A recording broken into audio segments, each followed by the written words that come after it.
The feats of modern science are astounding. Last year, the Mars rover discovered hydrogen and beamed that information back to Earth. On the medical front, researchers reprogrammed immune cells to kill cancer cells in patients.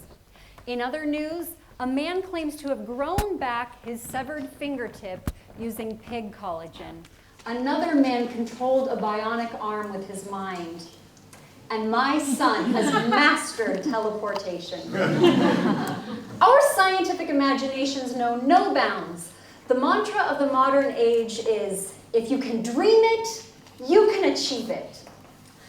But what if we discovered that there are limits to our scientific imagination, and that those limits are nothing more than our everyday gender beliefs, silly stereotypes about men and women? Is it possible gender is stifling our collective scientific imagination? Should we be imagining bigger? I'm a sociologist and an ethnographer. That means that I am professionally trained to ask dumb questions and stare at people and generally make a nuisance of myself wherever I go.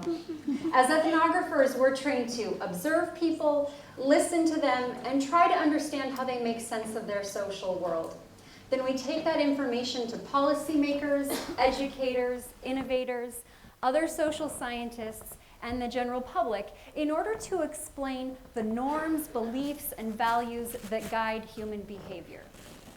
In 2007, I began an ethnographic exploration of male infertility among heterosexual couples in the United States for my book, Conceiving Masculinity. I spent a lot of time trying to map out the mostly invisible world of male infertility, attending support groups, chasing down infertile couples, and eventually found myself shadowing doctors in male infertility clinics, touring sperm banks and laboratories, attending medical conferences, interviewing doctors and their patients. Now, although male infertility is as common as female infertility, doctors often describe to me that male infertility goes undiagnosed and untreated due to popular perceptions that infertility is a women's issue. Reproduction is women's work, right? Male infertility is invisible in part because it can be embarrassing. Some men are shy about their infertility issues, some are not. But all men are pretty well aware of the popular belief that infertility is unmanly. There's another reason why male infertility often goes unnoticed. Even in cases where the cause of the infertility is known to be a male factor, the solutions for it still take place in a woman's body. So let's say that a heterosexual infertile couple comes to a fertility clinic, and the clinic establishes that this guy has a very low sperm count. Now his task is to provide whatever sperm he can, and I'm not going to explain that. And then the woman's job, meanwhile, is to submit to the rigors of ovarian stimulation, egg retrieval, and embryo transfer. In other words, sometimes perfectly fertile women's bodies get medicalized in order to overcome male infertility. Now, I'm not a medical doctor, so my job is not to question the practicality of this approach. As a sociologist, my job is to understand the social ideas that led us here. Why are so many infertility treatments geared toward women? Well, for one, it's often the woman who seeks treatment first. And two, it's the woman's body who ultimately has to get pregnant. So why aren't there more ways to treat men's bodies first? Now, more than a few doctors in a variety of medical specialties told me, male reproduction is too complex.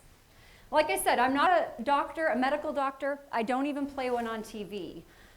But I did take 8th grade health, and I do remember those female diagrams with the brain sending signals to the ovaries with the rotating follicles, the big uterus, that little tiny birth canal. And there were those 28-day cycles, the 28-day cycles with the hormones, with the LH and the FSH zigzagging and overlapping. And then we came to the male body, and this is what we had to remember. down and up. Oh, no, I don't have a slide for that. We've mapped the human genome. We've cured AIDS in babies. But those darn testicles are just beyond human comprehension. Don't get me wrong, there are some great scientists doing great work right now on male reproduction. But it may be accurate to say that if we look over the centuries, more research has been dedicated to the study of women's bodies. And now, as a result, we understand and know more about women's reproduction than men's. As a gender scholar, my job is to pay attention to how people make sense of their world using gendered explanations. So, gender is a pretty salient feature of our personal identities, which we express every day through our speech, actions, and dress. In these ways, we do gender every day. But gender is more than just a personal identity. It's an organizing principle for society. It's a system, a technology, an ideology, a set of norms and beliefs and rules, a language, and a consensus. Gender determines how we allocate cultural resources and design our social institutions. As sociologists, we are less interested in what gender is and more interested in what gender does. Now, during my research, I discovered that the social institutions devoted to the study and treatment of reproductive issues have been designed around a strong ideology of traditional gender beliefs, specifically ideas that reproduction is women's work and masculinity is equated with virility. As a result of these beliefs, it's usually women who bear the brunt of infertility treatments. But in my interviews, it was the men who expressed how difficult it was to watch their wives go through the rigors of medical workups and injections and in vitro because they didn't have enough sperm. They wanted desperately to take part in the medical process. As one guy asked me, "Why isn't there a pill to fix my infertility?" Funny you should ask. There is a pill to improve women's fertility called clomiphene citrate. It's usually one of the first treatments women try before moving on to more complex medical interventions. Clomiphene actually stimulates egg production in women, but it is also known to trigger the hormone relay that increases sperm production in men. However, it is rarely prescribed to men. In the 1970s, the makers of clomiphene citrate ran clinical trials to test the efficacy of the drug in infertile women and gained the approval of the U.S. Food and Drug Administration. At that time, an American doctor contacted the makers of clomiphene and asked if he could run some clinical trials to test the efficacy of the drug in men. But the company declined. They weren't really interested because they only planned to market the drug to women. Why? Because infertility is a women's issue. Now, although some doctors today do prescribe the drug for an off-label use like male infertility, in today's highly litigious society, that really takes guts.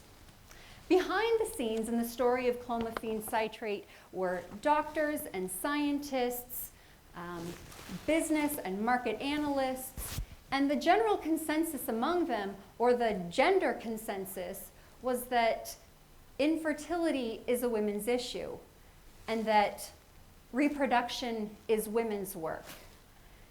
Now, most of you in this room will probably never experience male infertility. So what's my point?